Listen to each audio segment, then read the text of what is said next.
So, how does a country or a company or a cadre of humans manage to keep up with the rate of innovation? Can they keep up? If so, how? As we peer into this future, we must look back to be able to find the answers. As we enter this new technology renaissance, we must take lessons, in my opinion, from the very father of innovation itself, from one of the original masters of the Renaissance, Leonardo DaVinci. Welcome to the Inside Forbes Council's podcast. Each episode shares transformative insights and advice from members of Forbes Councils, a group of invitation-only communities for successful executives and entrepreneurs. This is Inside Forbes Councils. Hi everyone, this is Stephen Ganoza. Welcome to Inside Forbes Councils. Today we have a very interesting segment from Forbes Technology Council member Dr. Jose Morey. Dr. Jose Morey is the Chief Medical Innovation Officer at Liberty BioSecurity, a multidisciplinary research team that transforms life science discoveries into groundbreaking solutions for health and industry. This includes studying organisms that can survive in extreme environments such as outer space and use those findings to create new treatments. Much of the work that Dr. Morey does is quite innovative, and he acknowledges that innovation can cause rapid change in our society. In order to be ready for and adapt to that change, Dr. Morey says we should look towards great innovators and Renaissance men such as Leonardo da Vinci.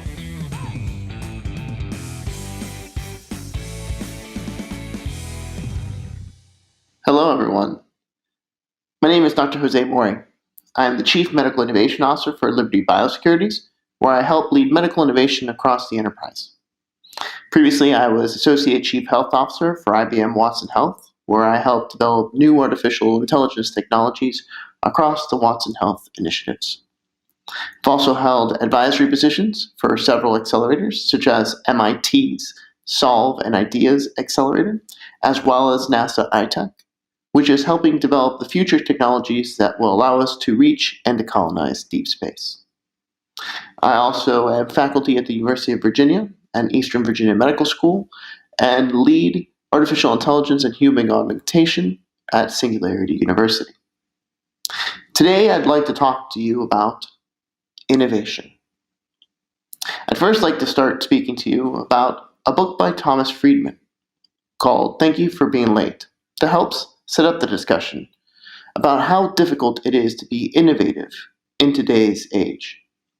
In Thank You for Being Late, Mr. Friedman argues that even though humans are very adaptable creatures, we've been able to evolve to the pinnacle of the food chain. We have been yet unable to adequately adjust to the rate of exponential change that is currently going on around us. This exponential change has been brought about by the speed of technology innovation. Mr. Friedman argues that if you apply Moore's law, the law that states that the power of microchips should double approximately every 2 years, to automobiles instead of microprocessors, then the modern day counterpart to a 1971 Volkswagen Beetle would cost us 4 cents, only utilize a single tank of gas over the course of that owner's lifespan, and be able to approximately travel 300,000 miles per hour. But yet, this is only the beginning. Mr. Friedman goes on to argue that things are only getting much, much faster. Even though we are in the midst of this Big Bang level explosion when it comes to the integration of the Internet of Things, IoT, we are still only seeing the tip of the iceberg. Yes, over 10 billion devices are interconnected, and that only accounts for about 1% of the total potential. But if anyone went to the recent Consumer Electronics Show, CES, you saw that smart homes and interconnectivity of things is going to be gangbusters in the near future and in the foreseeable future. The real explosion that we're going to start to see in this rate of exponential change and interconnectivity is when we start connecting things such as organics or biomechatronics, when they start making their light into everyday connectivity. We are starting to see what that may look like with implantables or advanced wearables. Humanity is struggling to keep up with the rate of exponential change at all levels. Individuals, governments, corporations, they're all playing catch up with the latest lingo, whether it be blockchain or xenobots. High-functioning professionals, such as physicians, are struggling with burnout at a never-before-seen rate. Municipalities are struggling with autonomous vehicles, ride-hailing applications, and self-charging scooters. Corporations from all walks of life are struggling with AI and big data, and the fear that at any moment they may be Amazoned. So, how does a country or a company or a cadre of humans manage to keep up with the rate of innovation? Can they keep up? If so, how? As we peer into this future, we must look back to be able to find the answers. As we enter this new technology renaissance, we must take lessons, in my opinion, from the very father of innovation itself, from one of the original masters of the Renaissance, Leonardo da Vinci. After centuries, much has been written about this master, but much can still be learned. Leonardo lived in a time not so different from our own, a time of great change, technologically, artistically, politically. Today we discuss the likes of Jobs, Musk, and Bezos. In his day, it was Leonardo, Columbus, and Gutenberg. Leonardo was born a child out of wedlock to a well-known notary. His mother, Caterina, was a farm maiden. His father, hometown of Vinci, just outside of Florence. During those days, it would have been customary for the eldest son to follow his father's footsteps. But thankfully for humanity, the circumstances of life did not create Leonardo the notary. For it was the very fact that Leonardo was born out of wedlock that allowed him to pursue a journey that should be modeled today in order for us to be innovative, to keep up with the rate of exponential change. Leonardo would have fit in ideally today. He could have been considered as the father of the gig economy. If I were to randomly ask 100 people what was Leonardo's profession, the vast majority would likely say artist. But if they were to ask Leonardo himself, his answer would likely be very different. You see, that was one of the strengths that we can learn from Leonardo that can be applied to this new technology renaissance. Be flexible. Don't be defined by just one thing. Leonardo, yes, was an artist to be sure, but he was equal parts engineer, mechanic, anatomist, botanist, geologist, architect, and the list goes on and on. If you were to ask Leonardo to build a column, you would be guaranteed that he would view that venture from an engineering perspective, and he would be able to build a pillar that was up to code and able to withstand the load that it was intended to. But he would at the same time view it as a beautiful piece of art that could stand the test of time as something to behold and likely be placed in one of our modern-day museums of masterworks. In fact, we actually have a record of Leonardo's resume in which he discusses his skill set. In a letter to the governor of Milan, he writes a 10-paragraph letter discussing these skills. He goes into detail about all the civic and architectural and engineering and military prowess that he would be beneficial for a municipal position. For the first 9 paragraphs of this resume, he discusses it in depth, how he can build bridges, waterways, cannons, armored vehicles, and public buildings. And it wasn't until the very final paragraph in which he states, quote, "Likewise, in painting, I can do everything possible," end quote. You see, Leonardo was the first living example of the benefits of STEAM. And what do I mean by STEAM? Science, technology, engineering, arts, and math. This is the second point that we can learn from the master on how to be able to keep up with the rate of innovation today. You can see this in so much of his work. Quintessentially there, on the page of his journal, circa 1495, For one of its thousands of journal pages that we have, in that same parchment, we can see an early sketch depiction of the famed Last Supper.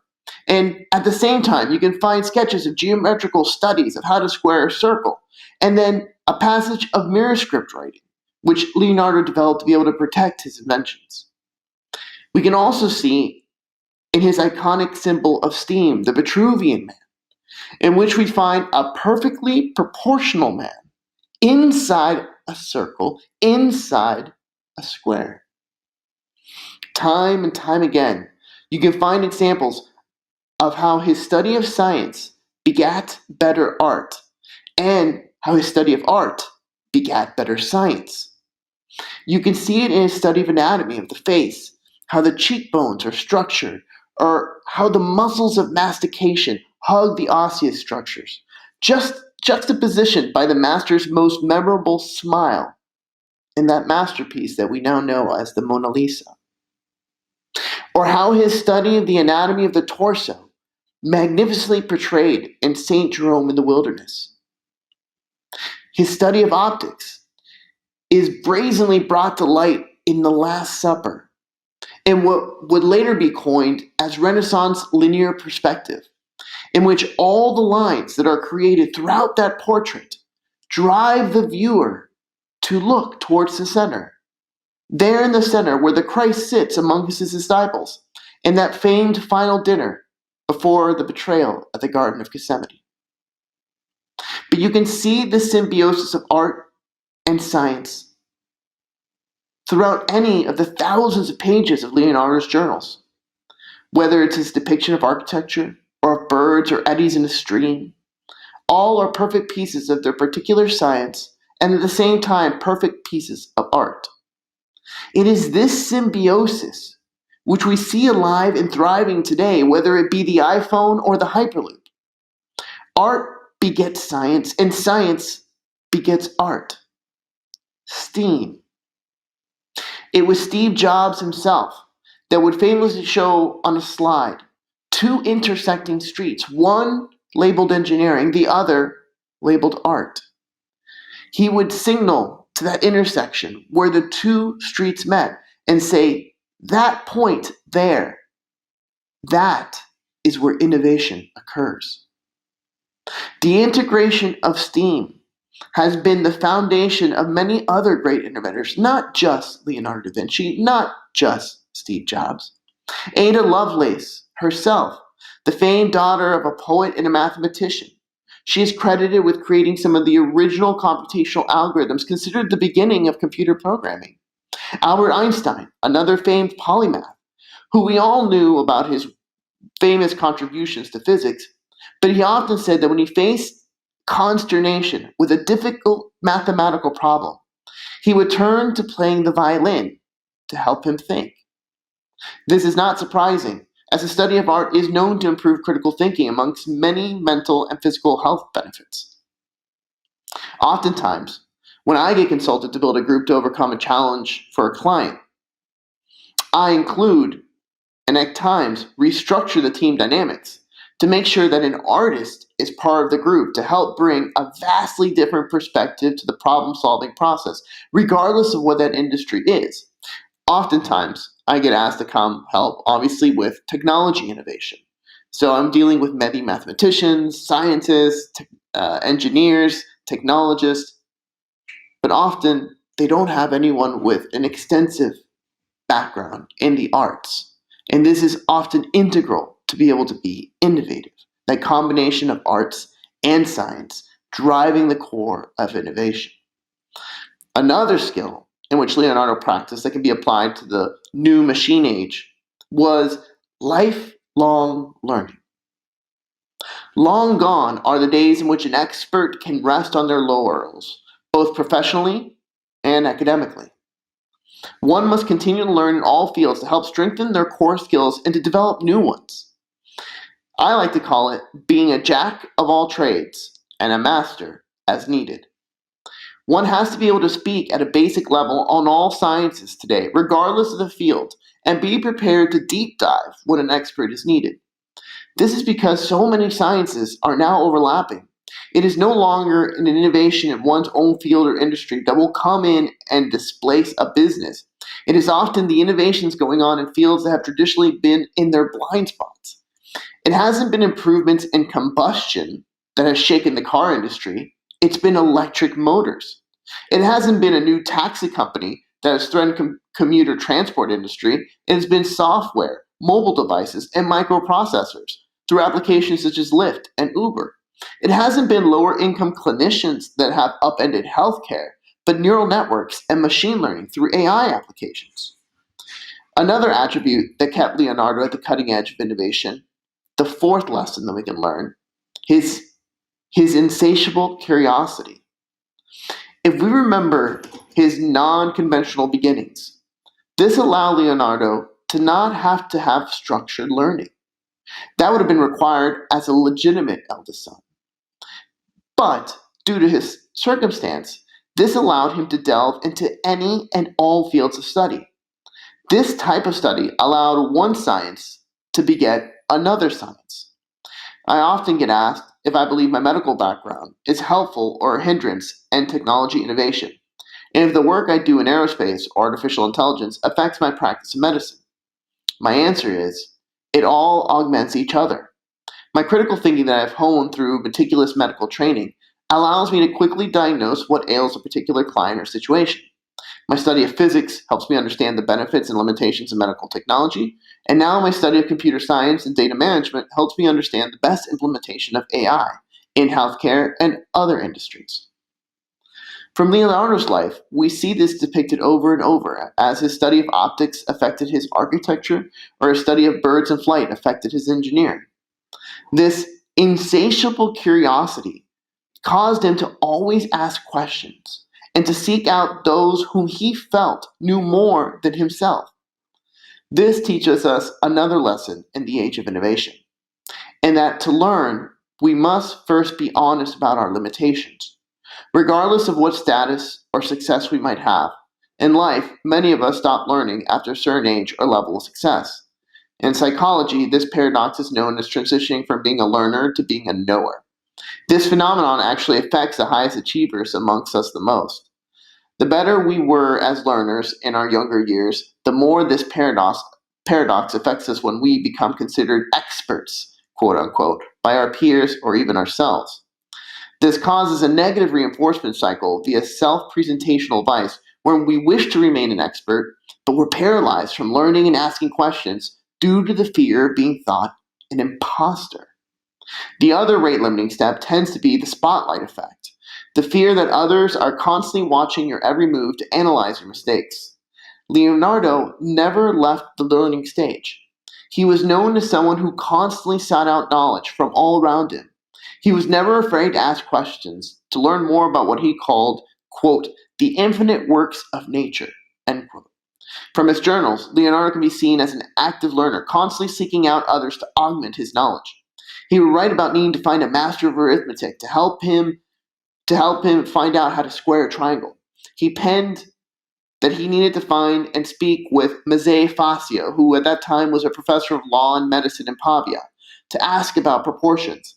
He sought out the Benedictine monk, Friar Friar, to have him discuss the medieval text De Pundibus, which was a collection of treatises ascribed to many greats, including Euclid, Archimedes, and Blasius of Parma.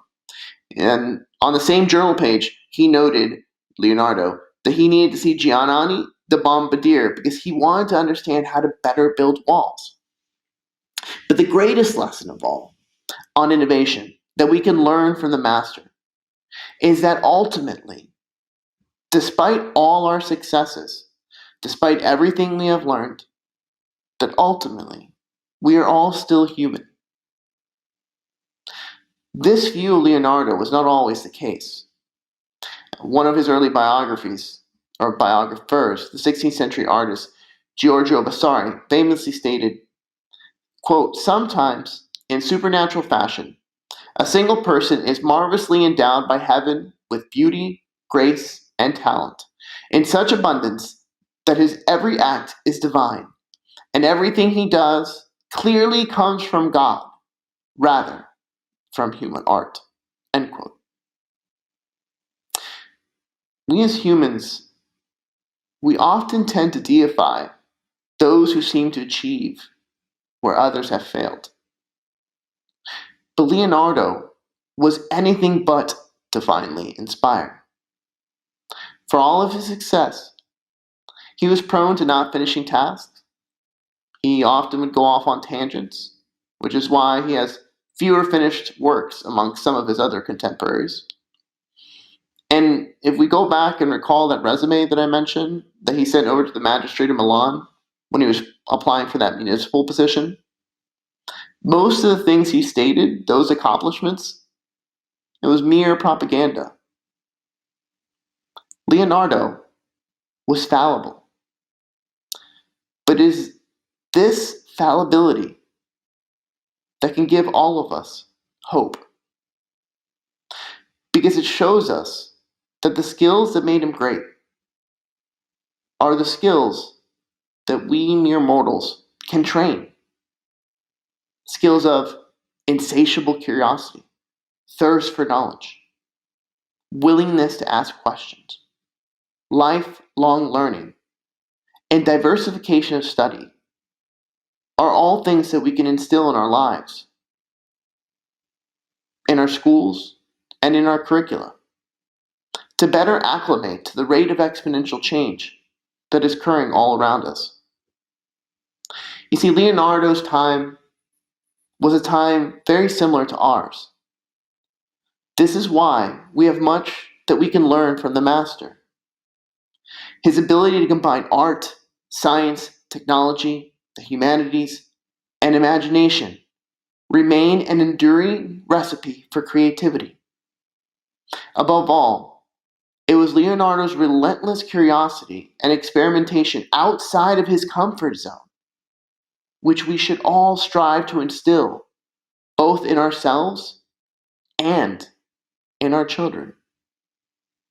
Not just receive knowledge, but a willingness to question it. We need to open ourselves to seeing the world through various lenses, and not to just cone down on a single mode of thought.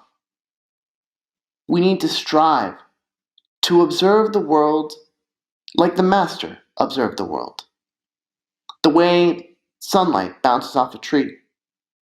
The way someone gestures as they express feeling.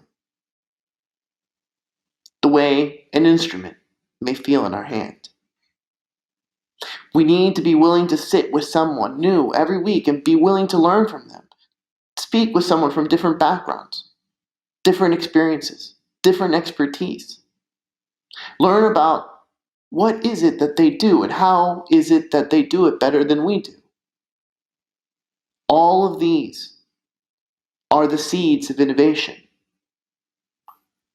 If we are to maintain an edge in today's world, in today's industries, in technology and enterprise, we must regain our sense of wonder, be imaginative, and like talented rebels of any era, we must think differently.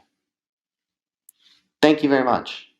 If you'd like to follow me or hear more about innovation and technology, please visit my website at www.drjosemorey.com. That's DrJosemorey.com. You can also contact me via the website or via my Twitter or LinkedIn. Twitter handle is at drmorey1. That's DrMorey1. I'd be happy to speak more and be happy to do any events and speak at any conferences that you may have. Thank you and have a wonderful day.